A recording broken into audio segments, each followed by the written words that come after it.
ご視聴ありがとうございます。今回はオーライトさんのペルン2ミニのご紹介。小型 L 字が特徴のライトです。今まで先代のペルンミニを使ってきまして、今回新型の2を試しております。先代との比較を行いながらレビューをお伝えできればと思っています。まずは外観から。綺麗な仕上がりです。ミニではないペルン2のオリジナル、これですね。大きいやつとデザインは共通となりました。先代のペルンミニと比べると滑り止めの溝が細くなり、ヘッドはデザインが大きく変わりました。放熱用なのかピンのような模様が刻まれています。またクリップの取り付け方法が変わっています。クリップ自体も物が少し変わってますね。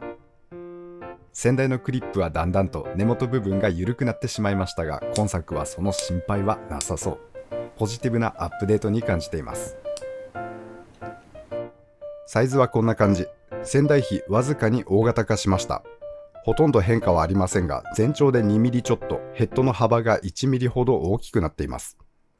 数値上は大した違いはありませんが、持ってみると頭部分に大きさを感じるっすね。あと見た目でわかるのはレンズが変わっています。先代は拡散するタイプのレンズを使っていましたが、今作はスポット光タイプとなっています。ライトモードは基本的に先代の持つ機能は引き続き搭載され、新たに赤色ライトモードが追加されています。通常の3モードがこちら。ロー、ミドル、ハイの3段階です。普段はミドルで使っていて、はっきり見たい時にハイモードで使う感じ。ローはあまり私は使ってないですね。ライトの色味はこんな感じ。今回初めてニュートラルホワイト、暖色系の色味を選択しています。クールホワイトとの比較がこちら。はっきり見やすいのはクールホワイトですが、ニュートラルは名前の通り照らした部分が自然な感じになりますので、色の確認にはニュートラルホワイトが使いやすいですね。整備で使うなら一般的にはクールホワイトが推奨されるようですが、どちらも極端な違いはありませんので、好みで選んで問題ないと感じています。特殊な4モードがこちら。赤色のモードが搭載された関係から、モード以降の操作は先代から変更となっています。今までのオーライトさんの操作ルールからは少し外れた感じですね。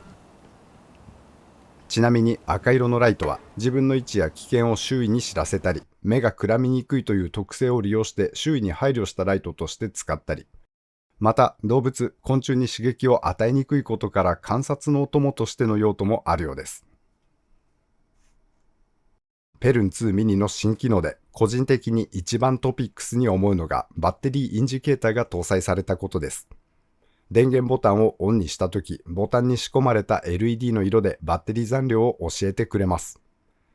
先代のペルンミニはバッテリー残量を知る術がなかったんです。とても便利なライトなのですが、ここだけは不満でした。なんとなくライトが暗くなってきたと感じたら充電するという運用をしていましたが、今作からは充電時期が分かりやすくなってます。充電はオーライトさんお得意のマグネット接続タイプ。便利ではありますが、専用充電器が必要となりますので、ネガと感じる方もいるでしょう。ライトは充電しながら点灯することも可能です。バッテリーは先代と比べサイズは同じで、電圧、容量が変わりました。今作に付属の電池を使った方が点灯時間は長くなるようです。先代に付属の電池とはコンパチで使えるみたいですね。電池のみのバラ売りもございます。電源ボタンは大型化されました。先代と比べ押し心地は柔らかめ。新型はクリック感が薄いというのか、ストロークが浅いというか、とにかくふにっとしています。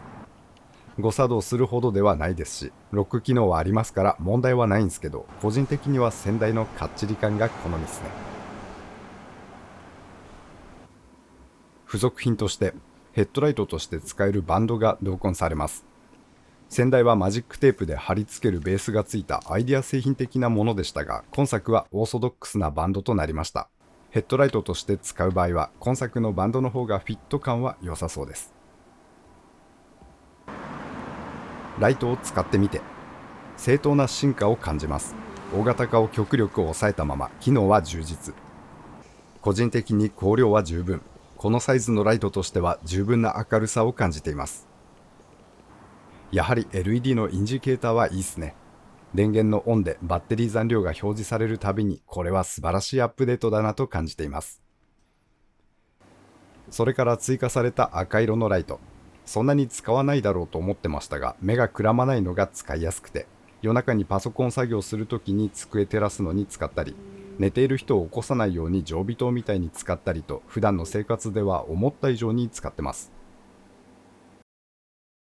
レンズカットの違いについては、車・バイクの整備作業や倉庫の整理で使い比べてみますと、私は先代ペルンミニの拡散光を好むっすね。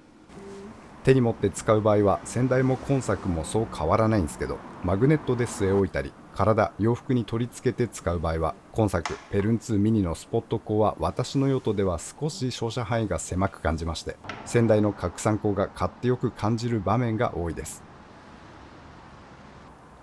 また L 字のライトは慣れの問題とは思いますが、照射の狙いがストレートに比べて定めにくいと感じます。パッと使うと思ったところを照らすのが難しく、今作ペルン2ミニのスポット光は先代と比べて照射範囲は狭いですから、こういった時にそれを顕著に感じるっすね。照射範囲の狭さがストレスを感じるほどではないです。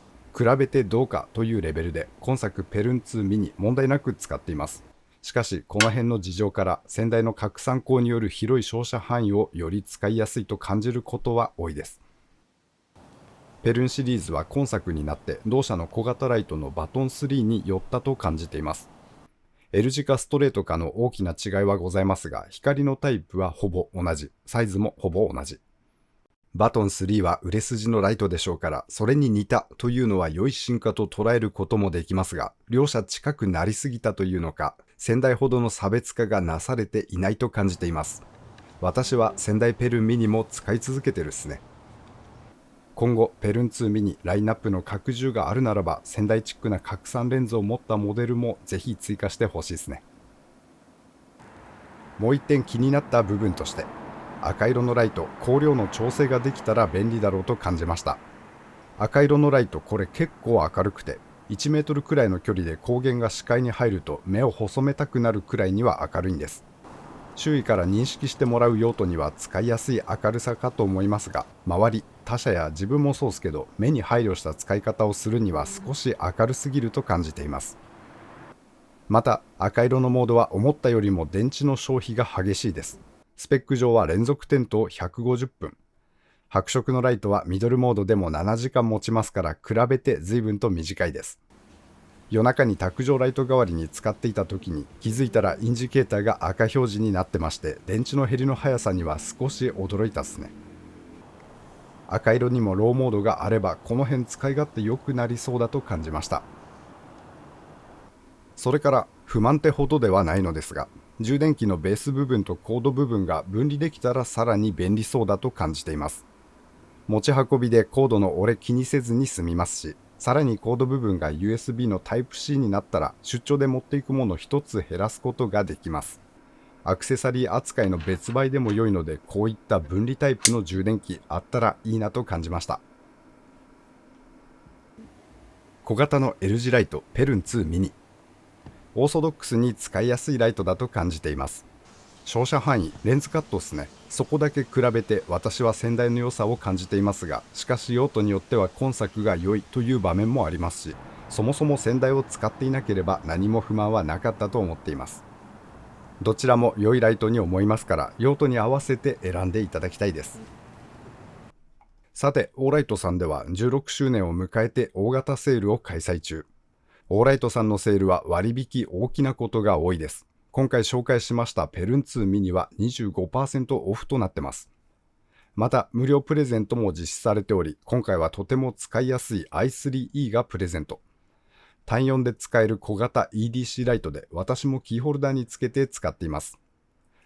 概要欄にリンクを置きます。ライト検討中の方はぜひ覗いていってみてください。ご視聴ありがとうございました。当チャンネルではこんな感じに道具の紹介をしております。お時間許しましたら他の動画も覗いていってみてください。皆様には再びお会いできますことを願っております。それでは次回まで。せや。